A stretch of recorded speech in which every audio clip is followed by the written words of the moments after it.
Welcome, music lovers. Today we are embarking on an exploration of the life and tragic death of Kevin DuBrow. Join us as we delve into the remarkable journey of the lead vocalist of Quiet Riot, a rock icon whose life was filled with highs and lows, triumphs and tribulations. So let's dive in. Kevin Mark DuBrow, born October 29, 1955 in Hollywood, California in the United States, to parents Laura and Alvin DuBrow. DuBrow, known for his role as the lead vocalist of the rock band Quiet Riot, was raised in Los Angeles alongside his younger brother, Terry, who later pursued a career as a plastic surgeon and TV personality. Their family eventually settled in the Van Nuys neighborhood of Los Angeles when Kevin was 13 years old. DuBrow, who was raised in the Jewish faith, acquired the nickname Butch during his upbringing. DuBrow's musical journey began early, as he learned to play the 12-string guitar and formed his first band with fellow 11-year-olds. Despite only playing one gig, their youthful enthusiasm set the stage for DuBrow's passion for rock music. As he matured into his mid-teens, he found inspiration in various British rock bands and performers such as the Small Faces, Queen, Spooky Tooth, Rod Stewart, and Humble Pie. Among them, singer Steve Marriott left the most significant impression on DuBrow, serving as a guiding light throughout his musical career. During his teenage years, DuBrow developed a keen interest in photography, particularly at rock and roll concerts spanning from 1969 to 1975. His hobby evolved into a profession as he honed his skills behind the camera, capturing captivating shots of iconic rock performers such as Jeff Beck, Robin Trower, and Mott the Hoople. DuBrow's talent as a photographer soon caught the attention of rock magazines like Rock and Guitar Player, where his work found publication, marking the beginning of his contributions to the music scene beyond the stage. During his tenure as a photographer, DuBrow struck up a friendship with producer Ron Sobel, with whom he exchanged photographs taken at concerts. It was after capturing Rod Stewart at a concert in 1970 that DuBrow experienced a pivotal moment, realizing his desire to transition to the other side of the lens. This revelation marked the beginning of DuBrow's journey toward pursuing a career in music rather than photography. Quiet Riot initially took shape in 1975 when Randy Rhoads and bassist Kelly Garni, later substituted by Rudy Sarzo, co-founded the band. They enlisted Kevin DuBrow and drummer Drew Forsythe to complete the lineup. However, the band underwent changes in 1979 when Rhoads departed to join Ozzy Osbourne's group, prompting his replacement by Greg Leon. During this period, the band's name briefly shifted to DuBrow, featuring a lineup that included Chuck Wright, Frankie Banali, and brothers Tony and Carlos Cavazo, among others. Following Randy Rhoads' tragic death in a plane crash while touring with Ozzy Osbourne in 1982, Kevin DuBrow reverted the band's name to Quiet Riot. Rudy Sarzo, who had also been performing with Osbourne, rejoined Quiet Riot shortly before the release of Metal Health. The album skyrocketed to the top of the charts, marking Quiet Riot as the first metal band to achieve #1 status with their debut album in the United States.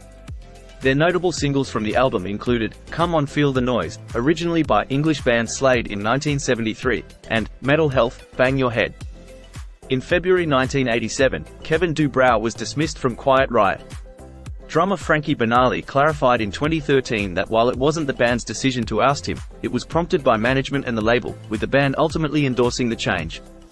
DuBrow's tendency to publicly criticize other bands caused rifts with musicians and fans alike, and even led to confrontations like the infamous incident where Ozzy Osbourne punched bassist Rudy Sarzo in the face after DuBrow's disparaging remarks.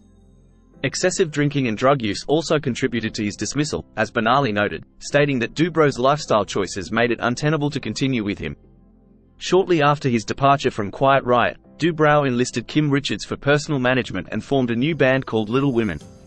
With Richards' support, DuBrow began recording, and his composition, Slam Dunk, made its way onto the soundtrack of the Blake Edwards film Switch. In 1991, Kevin DuBrow reunited with his former Quiet Riot bandmate Carlos Cavazo, along with Kenny Hillary and Pat Ashby, to form a new band called Heat. Quiet Riot had already continued with new singer Paul Shortino of Rough Cut since 1987, but by then had disbanded. In June 1991, Heat rebranded themselves as Quiet Riot. The band persisted through the 90s in various formations, including a full reunion with the Metal Health era lineup. They released albums such as Terrified, 1993, Down to the Bone, 1995, Alive and Well, 1999, and Guilty Pleasures, 2001. During 2006, Quiet Riot embarked on a new studio album project, which was anticipated for release in either 2006 or 2007.